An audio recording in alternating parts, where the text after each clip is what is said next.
What if the Bible you've known your entire life is missing a chapter? A chapter so powerful, ancient church leaders may have tried to erase it forever.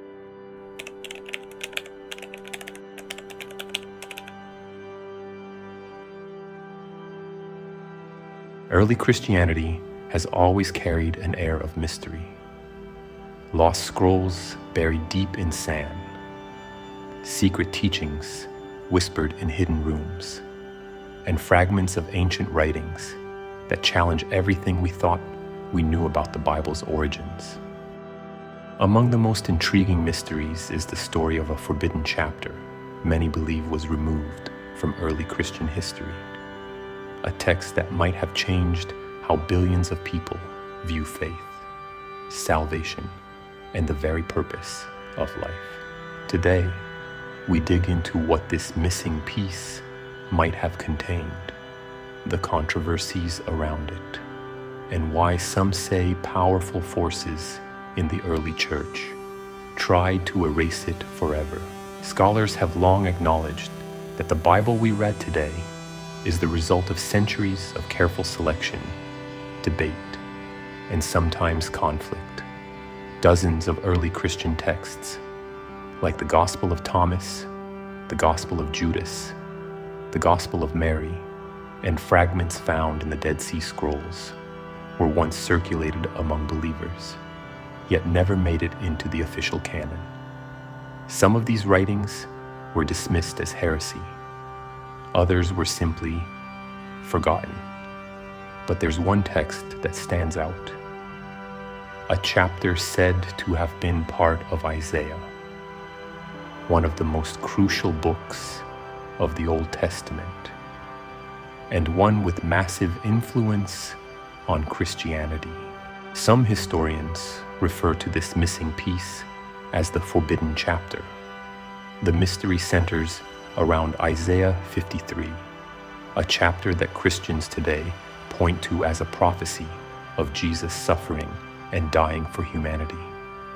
But what's fascinating is that in some older Jewish liturgical traditions, the reading jumps from Isaiah 52 directly to Isaiah 54. Isaiah 53, arguably one of the clearest descriptions in the Hebrew Bible that Christians connect to Jesus, was simply excluded from public reading. Most Jewish scholars explain this as a traditional choice, not a conspiracy, but the absence sparked centuries of speculation. Could there have once been a different version of this chapter? Did the earliest Christians rely on a longer prophetic text now missing? Some religious researchers argue that the earliest versions of Isaiah contained extra commentary or passages that emphasized a suffering Messiah far more explicitly.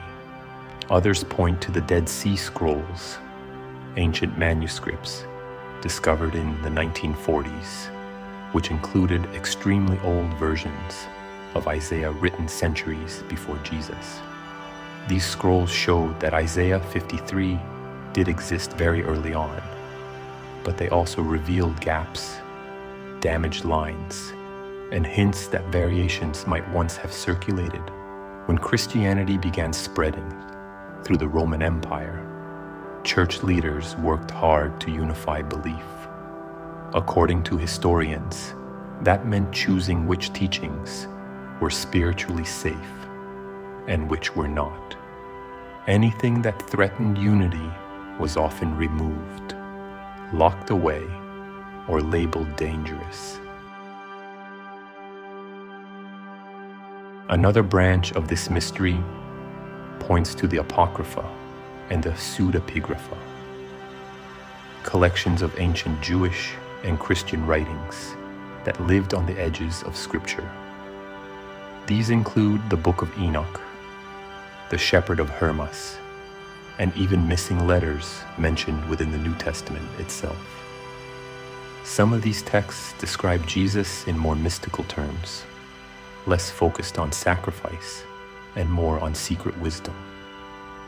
Church fathers like Irenaeus and Augustine argued strongly against these dangerous ideas, insisting on one official version of truth. So what would this forbidden chapter have actually said? Scholars can only speculate, but several theories stand out. One possibility is that it described a Messiah who didn't die for sins, but for liberation, challenging the theology that later became core to Christianity. Modern scholars continue to analyze early manuscripts, hoping to uncover any trace of missing lines. Critics argue that this is overblown speculation, that no major portion of Scripture has disappeared. Yet even they admit that early Christianity was more diverse than most realize. What if, buried under centuries of rewriting, copying, and editing, there once existed a teaching meant to empower ordinary believers? What if the missing words offered a view of God less focused on punishment and more focused on compassion, equality, and personal spiritual discovery? Whether or not a forbidden chapter ever truly existed, the questions it raises matter. They remind us that Christianity's story is bigger than any single book, bigger than any council or institution, and still unfolding. After all, what if the greatest spiritual teachings aren't the ones carved perfectly into history, but the ones we uncover when we dare to look deeper? And maybe, just maybe, that search for truth is the chapter that was never meant to be lost. Thanks for watching.